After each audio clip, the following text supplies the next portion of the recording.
मला खूप आकर्षण आहे त्या भारताच्या त्या भागाचं खूप आकर्षण आहे आणि एक शांतता आणि एक निसर्गाचा एक वेगळा आविष्कार आहे तिथे. आणि आम्हाला वेळ होता म्हणून आम्ही असे गोल गोल फिरत शिलाँग पीकला गेलो आणि ऑक्सिजनची खरंच कमतरता होती आणि तिथे छोट्या सुपाऱ्या विकायला होत्या म्हणजे छोटे नारळासारखे अशा. तर आम्ही ते खाल्लं आणि आम्हाला नशा चढली म्हणजे त्याची. तर प्रशांत दुसऱ्या गावात होता. तो कोणीतरी सांगितलं की शुभांगी अशी हरवली आहे वगैरे. ते 2 शब्दात म्हणाल ती येणार. आणि तसंच मी धडपड करून परत आले. हॅलो नमस्कार फ्रेंड्स, मी मज्जाची नीलम. सॉलिट्यूड ॲप तुमच्या भेटीस येतोय आणि एक गोड अभिनेत्री ती सगळ्या तुमच्यासोबत फिरायला येणार आहे. कोणत्या ठिकाणी येणार आहे आपण त्यांच्याचकडनं जाणून घेऊया.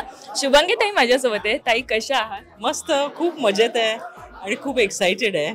तेच विचारणार होते की कुठे चाललात, कधी चाललात आणि प्रेक्षकांसोबत चाललात तर किती एक्साइटेड आहात? नाही, खूप आनंद होतो कारण की प्रेक्षकांना भेटण्यामध्ये खूप आनंद असतो आणि त्यांच्याबरोबर राहून काही शेअरिंग होईल, केअरिंग होईल आणि एक छान सॉलिट्यूड हॉलिडेज बरोबर मला ट्रिप करायचीच होती आणि मी निवड केली लेह लडाखची.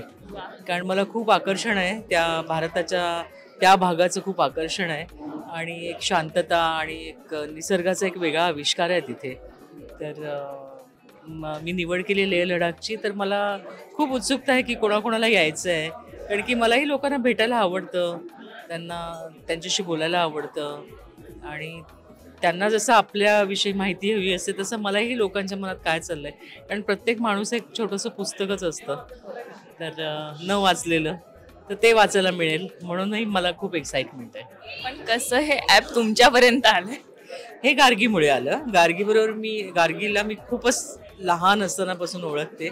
म्हणजे मी नाही पण मोहननी तिला अंगाखांद्यावर खेळवलेलं आहे. पण त्यामुळे तिला कसं आहे, ती ॲक्ट्रेस तर उत्तम आहेच आहे, पण त्या व्यतिरिक्त तिच्यामध्ये खूप गुण आहेत जे ॲडमिनिस्ट्रेशन असतं किंवा म्हणजे तिला उद्या सगळं बंद कर तर ती छानसा कॅफे उघडेल, ती छान स्वयंपाक करेल, ती लोकांना खाऊ पिऊ घालेल. म्हणजे होस्ट असणं ते तिच्यामध्ये खूप आहे, हे गुण खूप आहेत. तर त्याचं एक फार सुंदर तिला संधीही मिळाली आहे. तर मला असं वाटलं की तिने मला विचारलं तर मग मी होच म्हणणार. मोहन सरांसोबत गेलेले एक ट्रिप जी लक्षात आहे आजही? मोहनबरोबर मी खूप भारतभर फिरले. सगळ्यात लक्षात माझ्या गुवाहाटीला आम्ही गेलो होतो, त्याचं शिलाँगला. तेव्हा शूटिंग होतं त्याचं टेलिफिल्मचं. तो आणि अजित वाच्छानी ते एक टेलिफिल्म करत होते आणि फार सुंदर आहे शिलाँग. आणि शिलाँगला ऑक्सिजन असा विरळ होतो. तर मी आणि चारुशिला म्हणजे अजितची बायको साबळे, चारुशिला साबळे, तर शिलाँगचं असं समजा असा डोंगर आहे तर इथे शूटिंग चालू होतं समजा 5व्या मजल्यावर. तर ती बाहेर आलेली बाल्कनी होती आणि आम्हाला वेळ होता म्हणून आम्ही असे गोल गोल फिरत शिलाँग पीकला गेलो आणि ऑक्सिजनची खरंच कमतरता होती आणि तिथे छोट्या सुपाऱ्या विकायला होत्या म्हणजे छोटे नारळासारखे अशा. तर आम्ही ते खाल्लं आणि आम्हाला नशा चढली म्हणजे त्याची. आणि आम्ही त्या शिलाँग पीकवरनं जाऊन खाली पाहिलं तर बाहेर आलेली ही बाल्कनी आणि त्याच्यामध्ये अजित आणि मोहन उभे होते आणि आम्ही इतक्या जोरजोरात ओरडून त्यांना हॅलो नशीबमध्ये. आणि त्यांचं काय झालं, ते बाल्कनीत उभे आहेत आणि रूममध्ये कॅमेरा होता आणि त्यांचा दोघांचा संवाद चालू होता आणि खूप असा छान इंटेन्स कविता वगैरे. आणि आम्ही वरनं ओरडतोय म्हणल्यावर त्यांना इतकी लाज वाटली. काय सांगणार क्रूला की आमच्याच बायका आहेत दोघी जणी. तेव्हा ते तिथून मोहननी ओरडून सांगितलं शूटिंग चालू आहे कळत नाही का. मग आम्ही घर फिरत आलो आणि आम्ही खूप रस्ता चुकलो. तर मग हे दोघे आम्हाला शोधायला आले. अशी मस्त आठवण आहे मला. लग्नानंतर कोणत्या ठिकाणी गेलेला? नाही, आम्ही पन्हाळ्याला गेलो होतो कोल्हापूरला. कारण मला आवडतं पन्हाळा आणि तसे लॉंग ट्रिप्स तर होणारच होत्या म्हणून मग आम्ही थोडक्यात कारण मोहनचं शूट होतं पण मला पन्हाळा आवडलं खूप. पण सखीने कधी जिद्द केली की आई इथे जाऊया इथे आणि प्लॅन करून नेलंय किंवा तुम्ही गेलात दोघे एकत्र?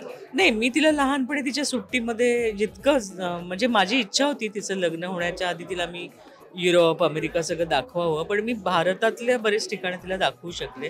आणि उत्तराखंड तिला मी नेलं होतं. महाबळेश्वर मला आवडतं. आपल्याला काय महाबळेश्वर पण त्याची म्हणजे खूपच त्याचं सौंदर्य खूप वेगळं आहे महाबळेश्वरचं. तर आम्ही तिथे 5 दिवस म्हणजे प्रत्येक दिवाळी मी तिला कुठेतरी नेलेलं आहे. तर कोकणात एकदा म्हणजे बाय रोड प्रवास केलेला आहे. पण त्यामुळे तिचं माझ्यापेक्षा उलट जास्ती आहे की ती छान प्लॅन करते खूप. पण आवड कुठून आली ही फिरण्याची अशी? नाही, ही लहानपणापासून आहे. आमच्या आईकडनं असेल, कारण की आईला वाटायचं की उगाच सुट्टीमध्ये वायफळ खर्च करण्यापेक्षा आपण फिरायला जाऊ. जिथे जिथे प्रेक्षणीय स्थळ असेल, धडपडत उन्हातान्हात कसं का असेना, पण आम्हाला ती न्यायचीच न्यायची. त्यामुळे आईकडनं आली असं मला वाटतं. वडील माझे एवढे प्रवासाशी एवढं काही त्यांचं हे नव्हतं, सख्य नव्हतं, पण आईला आवडायची. पण ताई, आता रिसर्च केला की आपण या ठिकाणी जाणार आणि तिथे जाऊन काय काय करण्याचा विचार केला असेल? नाही, एकतर त्याचं नाव काय आहे, सॉलिट्यूड हॉलिडेज. त्यामुळे मला पँगॉंग लेकच्या समोर मी बसणार आहे. मी कोणाशी बोलणार नाही आहे, शांत बसणार आहे. निळशार पाणी आहे, त्याचा अनुभव घेणार आहे. आणि छोटी छोटी ती गावं आहेत, टुमदार गावं आहेत. तर मला वाटतं की संध्याकाळच्या वेळेला जेव्हा वेळ मिळेल तेव्हा एक चक्कर मारून येणं, तिथली काय राहणं चाललंय, काय बोलणं चाललंय, कसे वेश आहेत, कशी भाषा आहे, त्याचा एक छान अनुभव घेणं असं प्लॅन आहे.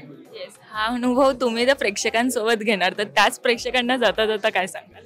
त्या प्रेक्षकांना मी सांगेनच की लेह लडाख हा फार सुंदर प्रदेश आहे आपल्या भारतातला, आणि मी जाणार आहे आणि तिथलं सगळं सौंदर्य डोळ्यात साठवण्याचा प्रयत्न करणार आहे.